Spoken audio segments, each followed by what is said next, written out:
This episode of CppCast is sponsored by Incredibuild. Accelerate your C++ build by up to 30 times faster directly from within Visual Studio 2017. Just make sure to check the Incredibuild box in the C++ workload VS 2017 setup. And by JetBrains, maker of intelligent development tools to simplify your challenging tasks and automate the routine ones.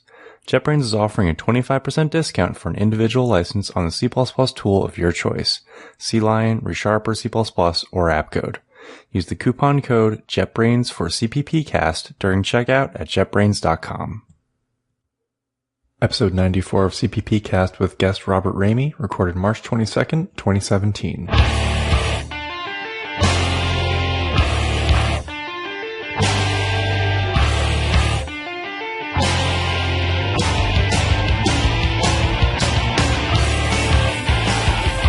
In this episode, we discuss whether programmers should call themselves engineers.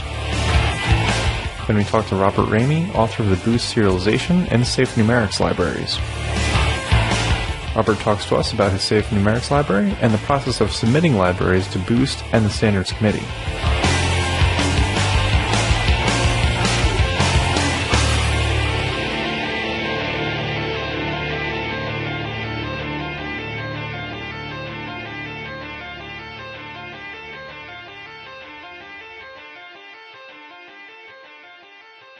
Welcome to episode 94 of CppCast, the only podcast for C++ developers by C++ developers. I'm your host, Rob Irving, joined by my co-host, Jason Turner. Jason, how you doing today? I'm doing good, Rob. How are you doing? Good. No real news for me. I think you had something to share, though, right? Yeah, I am offering a training class here in Denver on April 20th. It's going to be Understanding Object Lifetime in C++, so I thought I'd just give that a shout out. Is it going to be like with the C++ user group that you go to? Well, I will be mentioning it to my C++ users group, but I don't know how many of them will come at this point. Okay. And where can people see more details about that? I guess just on your blog, right? Well, you actually haven't put it on my blog, but you can easily find it on Eventbrite or on Twitter. It's currently the pinned tweet for me on Twitter. Okay, very cool. Well, at the top of every episode, I'd like to read a piece of feedback. This week, we got an email from Alan, and he wrote in saying, "Great podcast, guys. It's the first one I listen to when it comes out each week. I've started sharing it around at work, too, to get more of our team excited about upcoming C++ features. Maybe it'll help us upgrade past Visual Studio 2012, too. Anyway, I especially like the recent episode with STL and all the diverse guests and topics you cover." Alan, thanks for the great feedback. I'm glad you've liked some of the recent guests. We definitely liked having STL on as well. And he definitely needs to get past Visual Studio 2012. Yeah, that seems ancient these days, doesn't it? It does, yes. There's so much missing from that. Yeah. Well, Alan, we should be able to hook you up with the JetBrains giveaway. Thanks again for writing in. And from that, you'll get ReSharper C++ to add in. I think they probably had Visual Studio 2012 support, even if you're not able to upgrade. Oh, yeah. That's cool.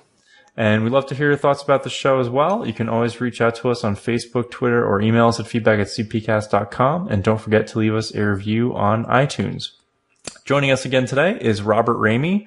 Robert is a freelance C++ programmer for around 20 years. He has worked on a variety of applications, including desktop retail applications, embedded systems on tiny microcontrollers, and combinations of these. For the last 10 years, he has been active in the Boost organization and is the author and maintainer of the Boost Serialization library, instigator of the Boost Library Incubator. He's given talks on Boost at C++ Now and CPPCon, and written articles in print periodicals such as Software Development and ACCU Overload.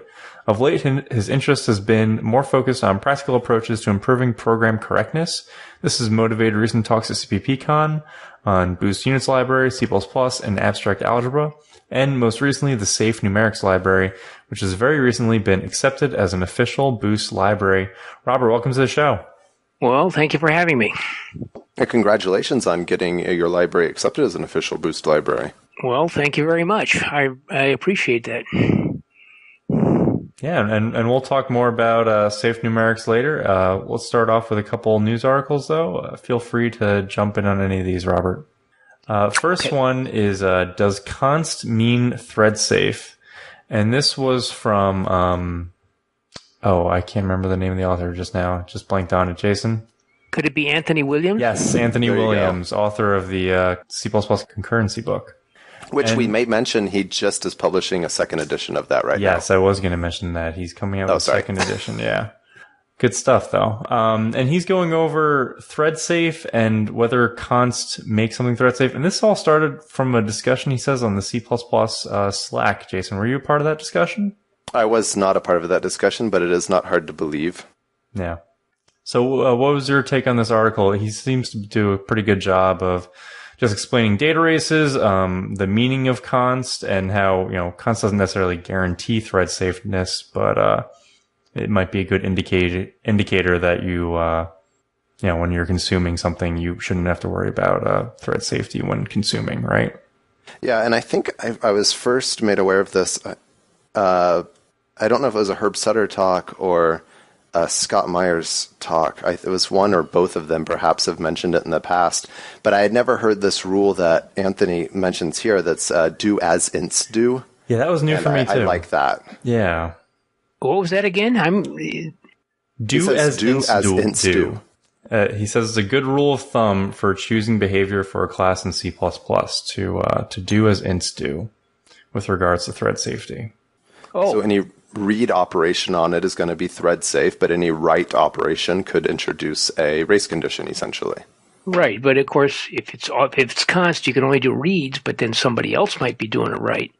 So, right. But what if it's a little larger structure, like an extra long or something? Are we guaranteed that that's atomic? He's saying if you're going to make something that's like that, then you guarantee that your const operations don't modify it, essentially. Right. Well, I'm actually concerned about the possibly concurrent non-const operations. Right. In other words, we're all reading something with const, that's fine, but somebody else is twiddling it, and that doesn't guarantee that I'm not, if it's a longer thing, not guarantee I'm getting the whole thing in a consistent patch. Right, and technically you're not guaranteed that with int either, right? It just coincidentally works out that way on most platforms. Right. Well, that's actually interesting to me, because then your program, of course, is not portable anymore. But anyway. So he's saying do what int guarantees that it would do, not what it coincidentally happens to do on most platforms, I believe. Yeah, and it doesn't. I don't think it really. I'm not sure that it guarantees anything. That's what I'm kind of curious about. Anyway, well, I have to confess, I actually didn't read the article, so I shouldn't even be saying anything. Of course, that's never stopped me before. Well, it's definitely a good one to read, especially if you're looking into thread safety issues. I think it is in general just a good best practice kind of thing to make sure that your const methods are behaving properly. Yeah. Okay, next, meeting C++. Jens Weller recently started doing what's the name? It's not a podcast. It's a webcast, videocast, I guess we would call it. Something like that. Yeah, he's calling it Meeting C++ Live. He just came out with the first episode almost 2 weeks ago, which was with Rainier Grimm, who we've talked about several of his blog posts recently. Yes. And this one's a little bit different from CPP Chat, which we've talked about a couple times. He's basically going through blog posts with Rainier, and they're showing like code samples from the blog posts during the show. So if you want to have something a little more in depth where you can actually look at the code, and it's not just people like us talking, this is a good show for that. Yeah, I thought it was an interesting approach, having the screen share basically in the middle of it. Yeah. It's always good to see more C++ community content out there, which obviously Jens has been doing a great job at for such a long time with Meeting C++. So it's good to see him doing even more. Crazy amount of stuff available today. Oh, yeah. Okay, next up is a blog post from Funathan or Uniton. And this one is an implementation challenge flags that type safe, hard to misuse bitmask.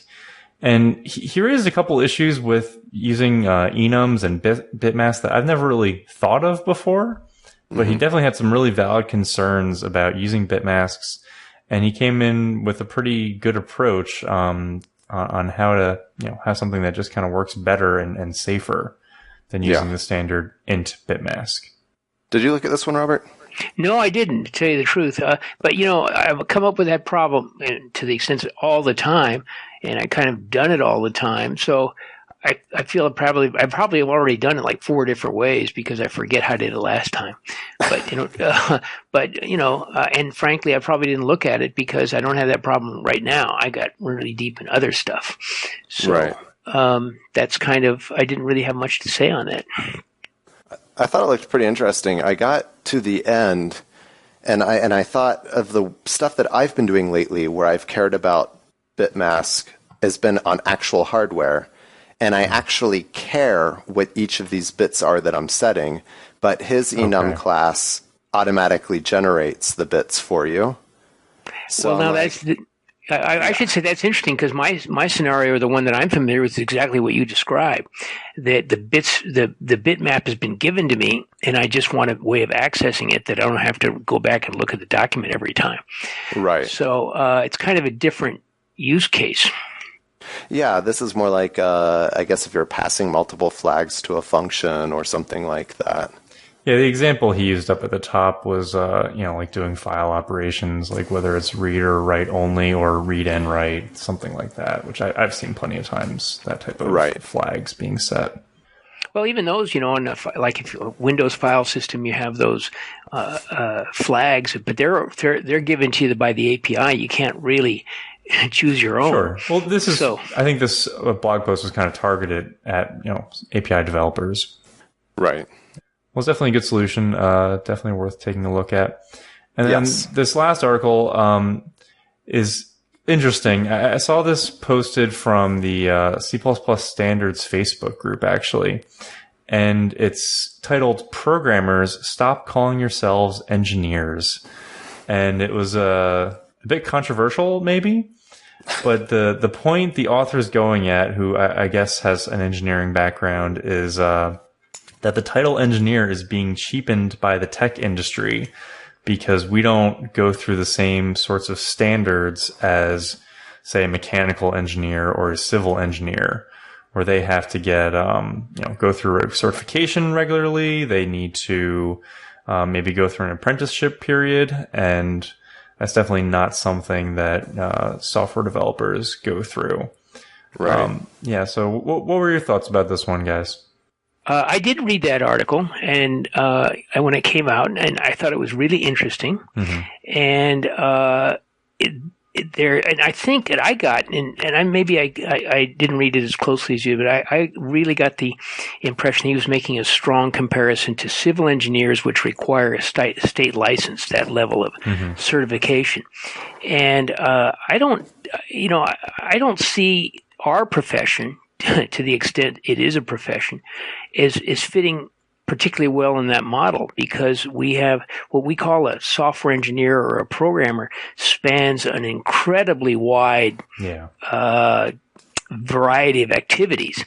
And so, I could see you might give some guy a test on the bit fiddling involved, or the minimal routing problem or whatever, but that's not really relevant to some guy who's gonna, develop a complicated WordPress website, or vice versa. And then the other thing is, they sort of suggested that this certification applied to other engineers as well, but I've worked a fair number of electrical engineers, mechanical engineers, and there might be certification for some of that, but it's a practical matter. I've never had anybody, ask for it. And I think companies themselves feel comfortable in making their own decision and probably don't trust any certificate anyway. So I think it's kind of interesting, but I don't think it's a good match with our profession.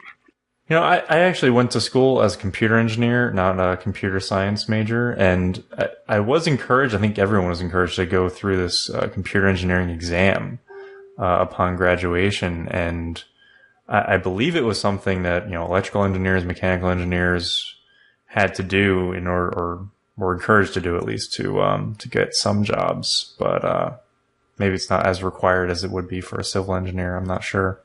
Well, civil engineers building a bridge, for example. Yeah, I mean, that's kind of a different level than if you're hacking a website, as far as. So I get that. I'm not criticizing that. I'm just thinking that I just don't see how that would really work for the kind of stuff that we do. I mean, it goes all the way from programming fiddling bits on a microcontroller to going all the way up to C++. I don't know, constant expression lambdas. It's a whole kind of different thing. Yeah. And so I'm not sure, how useful it would be for something which is not life-threatening. An aerospace engineer, I mean, Lockheed's got probably 1,000 of them, and I doubt any of those have any special certification other than a bachelor's degree or master's degree in mechanical engineering or aerospace engineering. So the certification that the article was alluding to, but I don't think it actually mentioned, is called a professional engineer. And as far as I know, every engineering firm that has any kind of real documents that's going to have to be signed off on has at least one professional engineer on staff.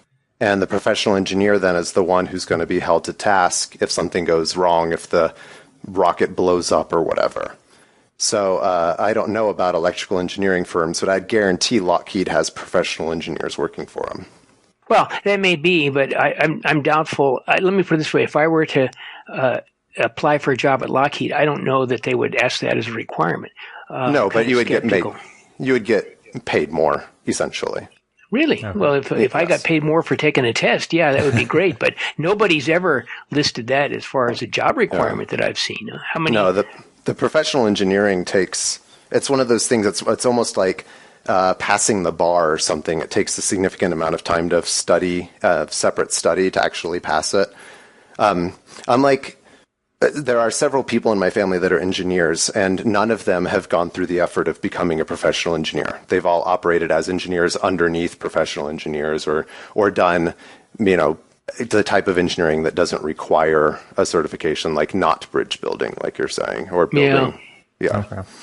So that brings into question. I mean, you kind of made my point in that even in mechanical and electrical engineering, whatever, the vast majority of people doing engineering work and call themselves engineers don't feel are not professional engineers. So I'm not almost sure certainly. That certification. I think it's interesting, and I've done some work with making stuff that has to get approved by the FDA. And I've seen a little bit how that works there, but I don't really know that there's a good match here, or that there's, I'm not totally convinced, not totally sold on it. Not to say that there's not plenty of incompetence out there, but would this help? I don't know.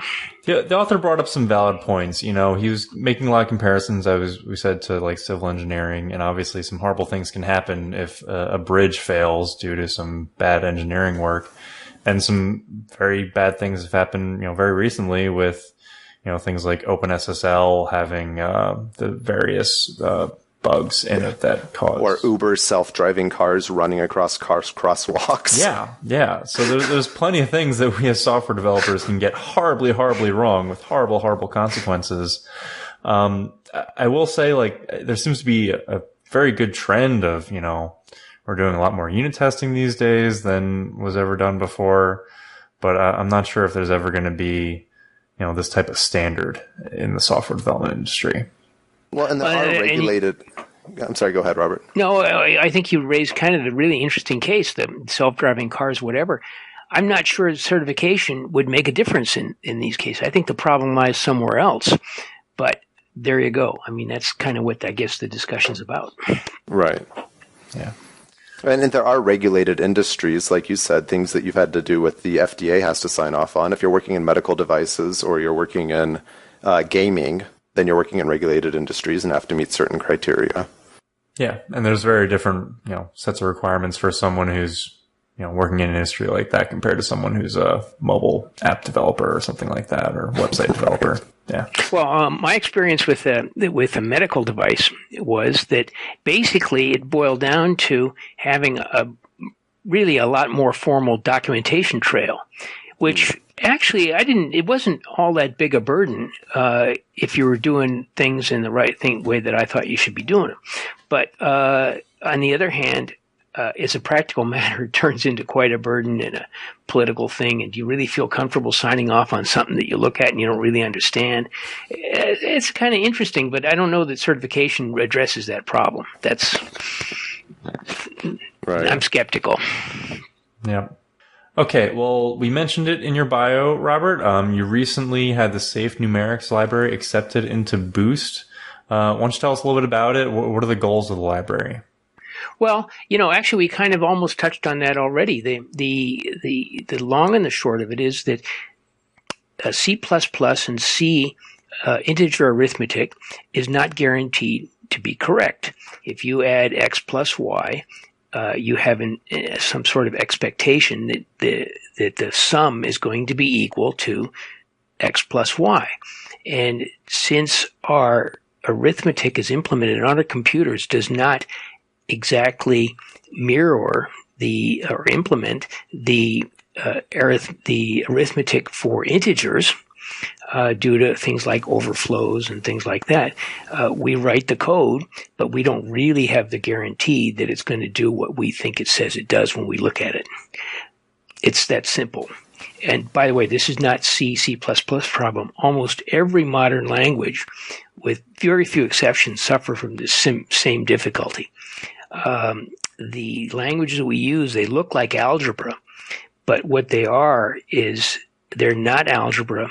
They use the common algebraic notation in order to give the impression that we're doing integer arithmetic when we're actually doing computer arithmetic, and those things sometimes vary. Now, what this library does, it addresses that problem. If you use safe integers or safe longs or whatever, it defines types. If you use those types, you are absolutely guaranteed you will never get a wrong answer. You might not get any answer at all, but what you won't get is an answer that's wrong without any indication, and then plow forward in your program with a wrong answer and have it ripple through to wherever it ripples.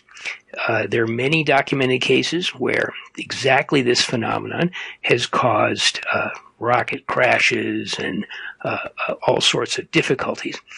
And so this library, if you use this library, you will be guaranteed that you will never propagate an arithmetic program, an arithmetic error into the rest of your program.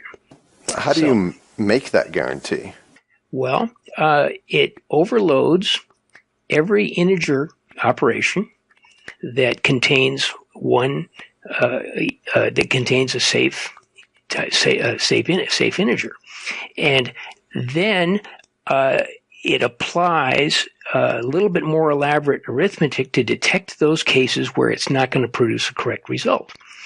And then should that determine that it will produce an incorrect result, then depending on a selected error policy, it will either throw an interrupt, or it will crash on the spot, or in some cases it may trap at compile time. So the program sometimes can be detected even before the program is runs, and that's how it works. Now, it turns out there's this the CERT website in University of Pittsburgh. It's a big $1 billion deal, funded by the government for improving computer security, and they have a whole list of all the stuff that integer arithmetic can get wrong, and then they have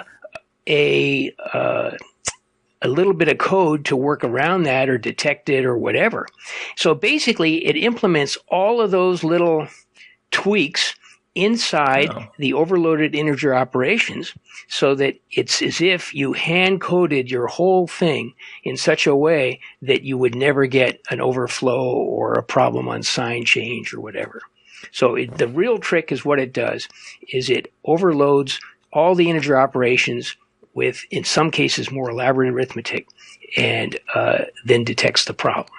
A lot of cases, it's not necessary. For example, if I'm adding 2 signed characters, C++ type promotion rules promote both of those to ints, and you can never get a problem at that point. until you assign it to something else, which is smaller. And that, since the assignment operation is also overloaded, any problem will be detected there. So I'm trying to give a short answer. I'm not being that successful. Oh, that's fine. I think this is details would not be a problem, I think, in this interview. I think our listeners would be curious how exactly you're doing these things. So you mentioned a question. Oh, go ahead. No, well, basically the one fundamental module in the library is called checked arithmetic. And what it does is it implements the operations I just said, and, addition, subtraction, whatever, with the checking involved. So that's one module. Another module just overloads all the integer operations, and it calls those safe alternatives rather than the C++ primitives when necessary. So you can already kind of see how that whole thing is going to shake out right now. Okay. So you mentioned a question I was going to ask. What other languages are doing something about this? Are languages like Rust doing anything about, integer overflows, or maybe some of the managed languages? Do any of them handle it better than C++ does without this library? As far as I know, no current languages today do that. I could be wrong, but I actually was inspired by a guy who made a video about JavaScript. JavaScript does a whole different thing. It's got its own different kind of problems. But he stated that, so I'm kind of just taking his word for it. But languages that I know about generally have this problem. So you mentioned that one of the possibilities is that it throws an error of some sort. You said an interrupt, exception, if the arithmetic goes awry. But then you also mentioned that, there's real world cases of like a rocket exploding because the integers, that the arithmetic didn't work out. But usually in that kind of scenario, you can't run software that would have exceptions because of real hard runtime guarantees. So I'm just curious, how do you see where I'm going with this? Okay. And let me address this right off the bat. The question so we get to this point, you can kind of see how this would work. And the immediate question comes to mind, wait a minute, you're going to slow your whole thing down by factor X, huh? And that's an unavoidable question here. So I'm not going to avoid it. I'm going to explain it right here. Okay. It turns out that many times you don't have to do anything special. And one case I threw out was when you have two small integers, you add them together. And C++ conversion or promotion rules will guarantee that the result is equal to the arithmetic one. So that's fine. So a lot of times you can just tweak your types. So when you're informed of it, and the library has facilities for that, but you can just adjust your types so to avoid a lot of these cases. And that's at that point, the checking that's left is checking that you'd probably want to do anyway, and it should not be a huge performance hit. The other thing, if you are in a case like you're programming a microcontroller or whatever, it's a little bit different. It does range arithmetic at compile time whenever two multiple integers are multiplied or added. So, for example, if I take two signed characters, I know they vary from minus 128 to 127. If I multiply those together, then I know they'll fit into an int. On the other hand, if I'm assigning that to another character, I know I'm going to have a problem. What I can do is I can pick an error policy that traps at compile time if it's ever possible for it to overflow. So when I compile my program, it will fail at every operation which can possibly fail. At that point, I tweak my types or whatever to avoid the problem, and finally I get the thing to compile. And then I know, henceforth and forevermore, it will never produce invalid arithmetic, and it will never throw an exception. Does that make sense? You need a little expansion on that? I do have one remaining question. That does make sense. But you're going to reach a limit, right? Like if you're multiplying two 64-bit integers, what happens now? Well, the thing is that if they're 64-bit integers which hold 64-bit values, you're SOL.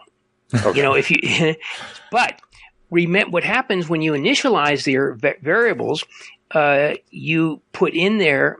There's a particular type called a safe range. When you say this particular type is the rocket thrust or whatever, and I know that can never be a value greater than a billion pounds or whatever, and so if I include ranges in these in some of these variables, then I know that it will never exceed the range is calculated at compile time based on the expression, and then I can know for a fact that even though I'm using 64-bit integers, the value in particular does not exceed the 64-bit integer.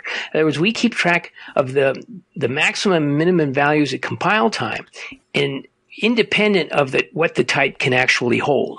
So we do range arithmetic on the ranges of the variables at compile time in order to know that we won't have these problems.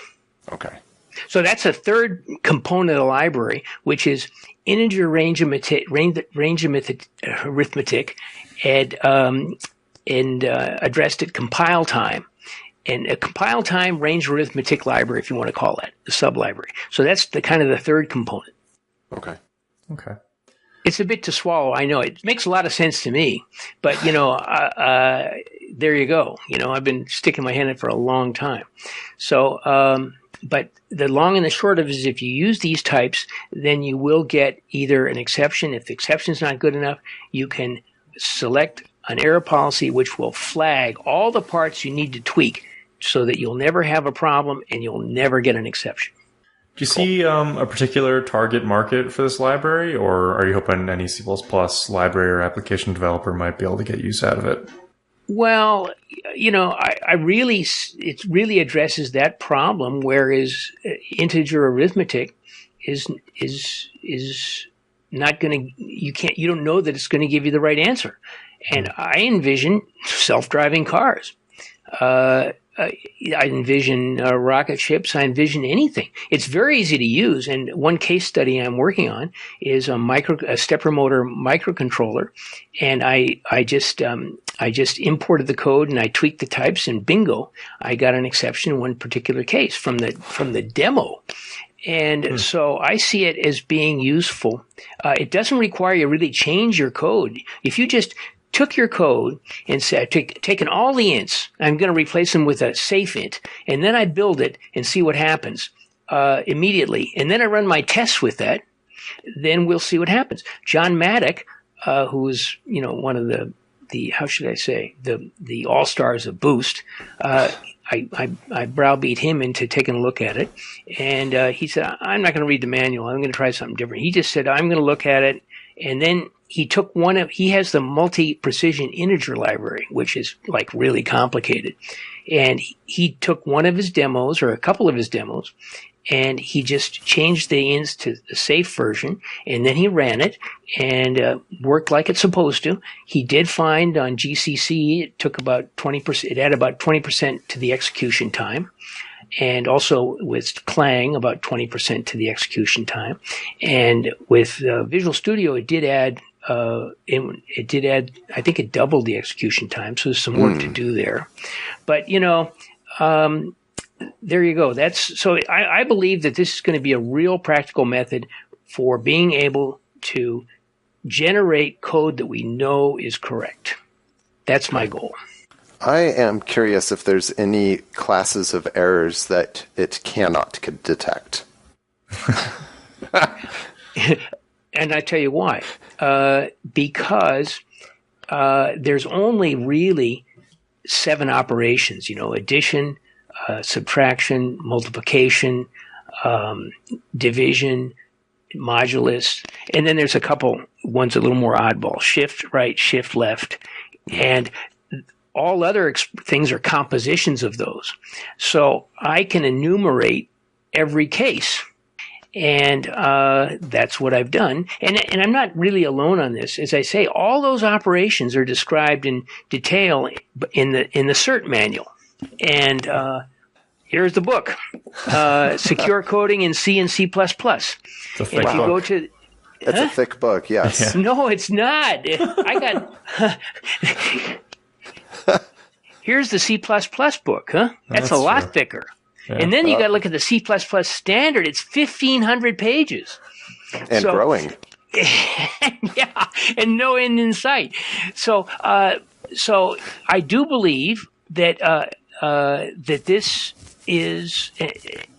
I do believe that I will be able to say that there is no arithmetic error that this will not detect, and that's my goal. I believe it will be reached. I'm confident it'll be reached because there's a finite set of operations. Of course, when you start composing them, adding together, and then multiplying, the whole thing starts propagating in more complex expressions. But you don't have to deal with that. You just deal with them one binary operation at a time, and you know that the composition is correct. I wanted to interrupt this discussion for just a moment to bring you a word from our sponsors. Incredible dramatically reduces compilation and development times with a unique process virtualization technology. The tech transforms your computer network into a virtual supercomputer and lets each workstation use hundreds of idle cores across the network.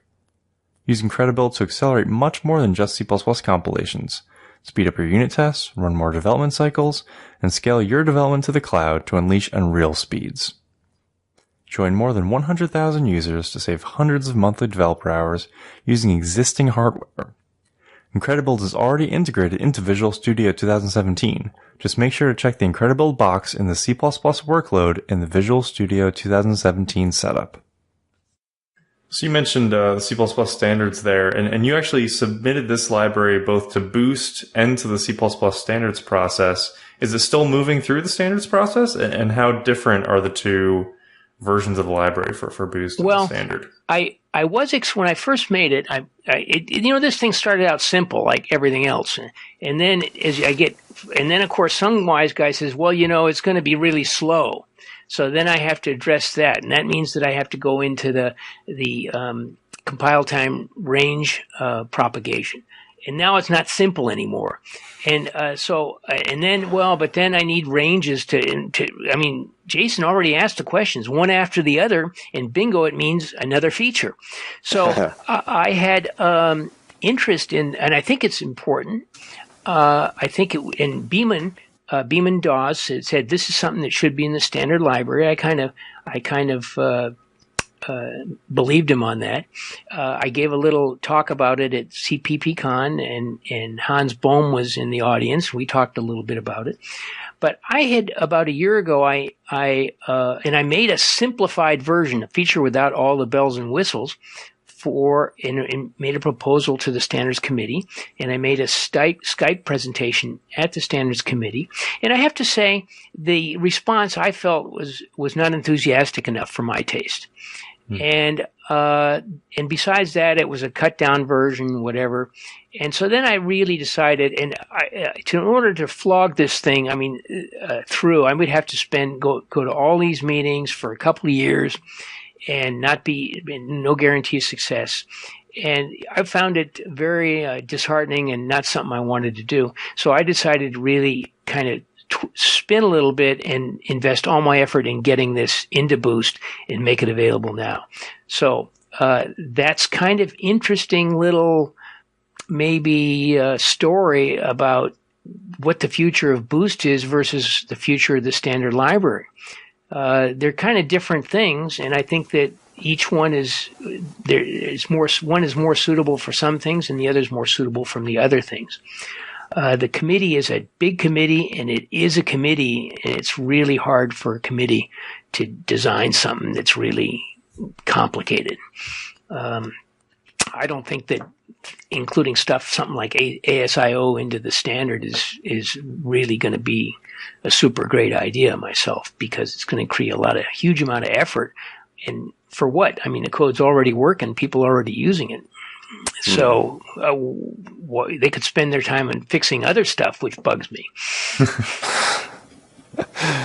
That's an interesting particular library that you bring up, because I imagine its addition to the standard library will not be small. It'll add probably 100 pages. I'm just throwing a number out there because I know it's a big library. Right, and we're looking at another 3 years to get it. What's the point? And by the way, do you think they're going to go through the whole thing and then write all this specifications? And it's not code; it's just specifications. And then the individual vendors are going to say, "Oh, okay, on the specification, we're going to make our own implementation of ASIO." Let's assuming they did that, which to me is like unbelievable. What would be the point? I mean, where are you going to hire 3 or 4 guys, work 6 months or a year to generate something which is you can just download? I'm not getting it. That's, that's it. I'm just sorry. I'm not seeing it from an economic point of view. If they got those resources, have them give me a call. I'll give them some stuff to do. I guess the point is to get it in the standard, though, where, someone who maybe can't use Boost will be able to use something like ASIO. Well, if it's in the standard, okay, it's more universal. That's true. But as I say, I think that there's other things that they could probably spend their time on, like symbol visibility, getting that squared away between all the compilers, which would help me a lot. But, whatever. My thing on the standard thing, I stuck my toe in the water. I couldn't get excited about it. I do like Boost.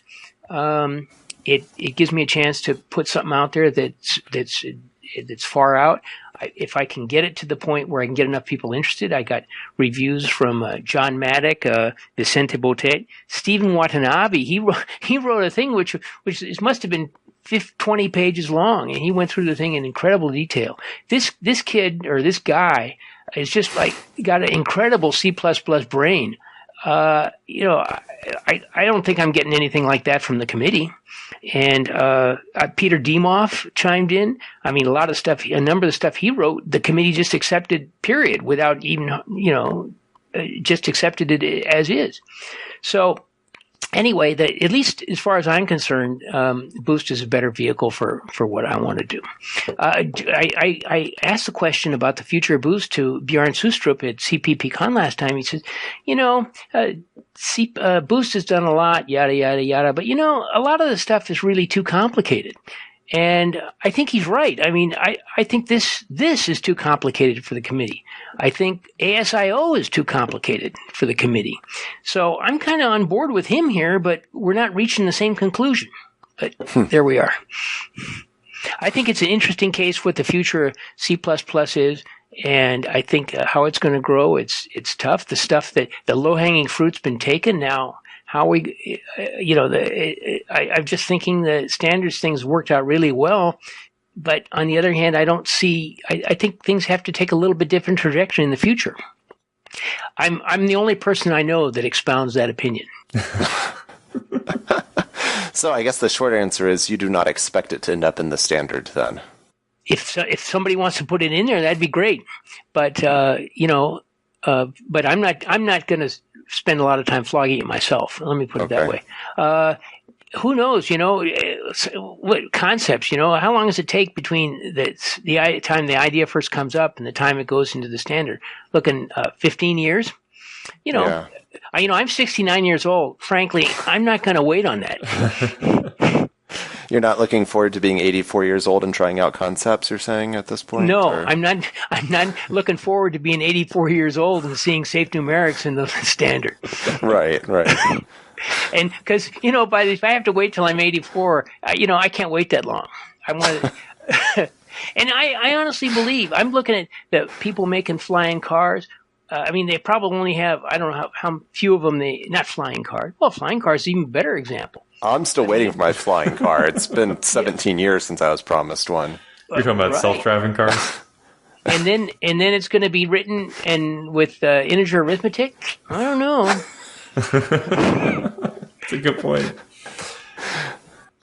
So when we had you on last time, which was like 2 years ago, we were talking about the Boost Incubator. How's that going?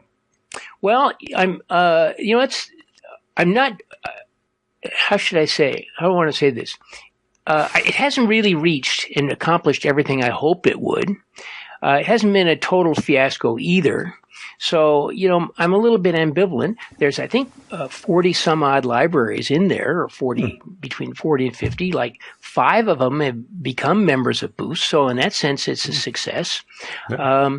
I had hoped that it would generate reviews in advance of the formal review. The review queue process in Boost is, pretty long, and it's kind of arduous.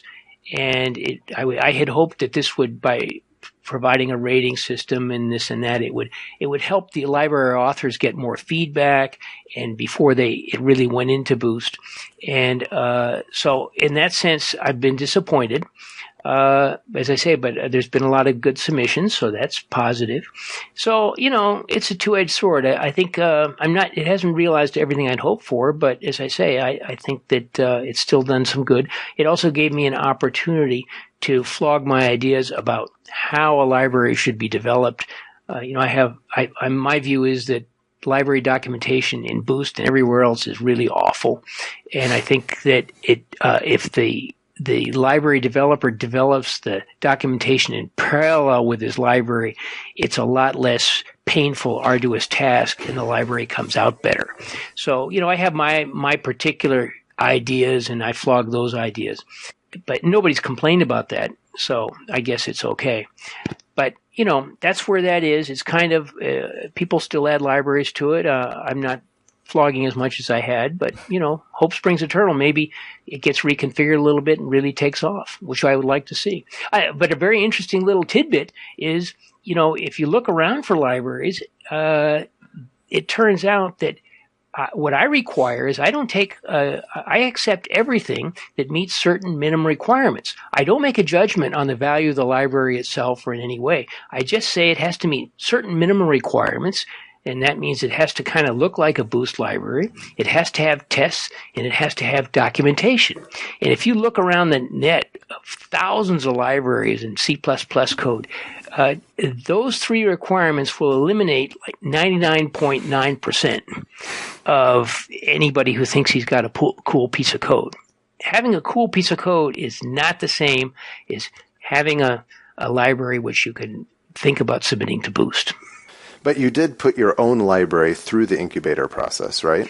I did. I put it in there, and I got one review from this Polish guy whose name I can't pronounce. Starts with an A. And, and he raised exactly the questions you did. Said, well, I'm not even sure this is really useful. Why would anybody want to do this? And by the way, isn't going to slow things down. And so it became apparent to me that I had to address this. I couldn't just say, there's no point in writing a program that's going to give the wrong answer. If you're really worried about speed and you don't care if it gives the right answer, you might as well just have a one-statement program that returns the wrong answer. But that argument didn't fly with a lot of people. So and then he was the review manager. He was also incredibly thorough. The Boost review process is very excruciating. And you get a few people, not as many as you'd hope, but they're extremely insightful, and it's kind of like defending your thesis. Huh? And so that's, but it really makes you a better programmer. So I wish more people would consider looking at the incubator and thinking about taking their coolest bit of code and making it looking really professional and putting it up there. Right. Okay. Well, is Safe Numerics in the most recent Boost release, or is it going to be in the next one? No, it just got accepted. Okay. In like a week ago. Oh. And I thought, I spent a lot of effort. I already been through the serialization Boost review twice because it flunked the first time. So it's like really bad to go through it once. It's like awful for it to go a second time. And so I said, oh, okay, this time I know what I'm doing. And I spent a lot of effort trying to make it as perfect as I thought it would be. And then I submitted it, and then I got the first review from Steve Watanabe, who, by the way, shameless plug, he's looking for a job. So if anybody wants a C++ guru, of the extremely highest caliber. That's the guy. A very smart guy, and everyone speaks very highly of him. And well, if you've seen him work with your code, it's humbling. Anyway, so and then it became apparent. They point out some really fundamental bugs, which are fixable, but not trivial to fix, and that's what I'm fixing. So that's going to take, probably a couple months before I think this is ready again. That's the way it is. So it was accepted pending a couple of fixes. Yeah, more than a couple. Okay. Okay. Well, and it's more than that. Then they want, hey, how about a case study here, and what about ContextBer? And then you have to go into a whole bunch of stuff. Oh, you're just rolling your eyes. Anyway. And what about the Microsoft compiler? Well, I don't have one, but it doesn't work there, and it doesn't include file. It just goes. It's really, if I strung it out, it'd probably be about 10 pages long. Wow. Okay. I'm glad to hear they're thinking about ContextBer, though. Well, ContextBer is a very interesting thing.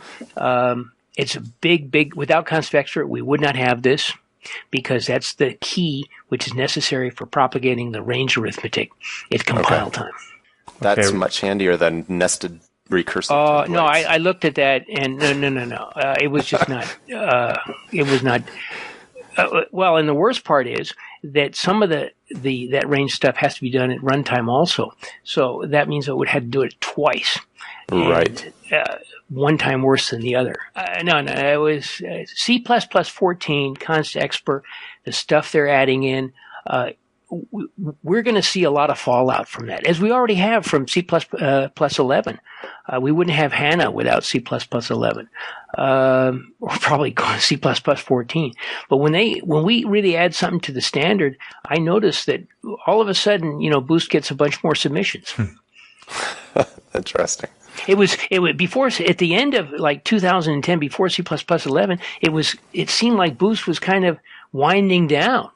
And, they talked about this and that, but that talk doesn't occur anymore, because now, there's, the newer C++ has created so many opportunities for new stuff. And we're seeing we see this, for example, in HANA and other stuff too. Are people going back and applying ContextBer and no-except and those sort of things to older Boost libraries at this point? I doubt it. Okay. I don't think, if you've got something working on C++ 03, there's really, what I did in the serialization library is I made a few tweaks so that it would work. It would exploit the C++ 11 stuff if available.